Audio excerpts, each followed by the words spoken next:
美國聯儲局2026年會唔會加息呢？如果你最近見到美國可能會加息嘅新聞而感到擔心嘅話咧，先要記住呢一點。我哋認為聯儲局喺2026年加息嘅機會咧並唔係好大。聯儲局喺6月嘅 FOMC 會議當中咧維持利率不變，18位委員當中有9位仍然預測今年最少會有一次加息嘅機會。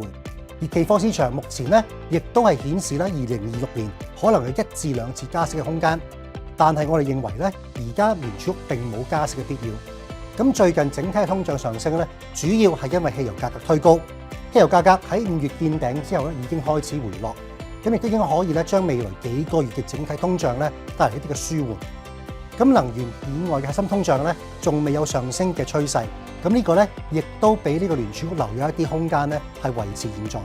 咁我哋觀點係咧，2026年唔加息嘅可能性咧，依然係最大嘅。甚至乎咧，翻去2023、2024年應該超過5% 嘅利率高點可能性咧，就更加低啦。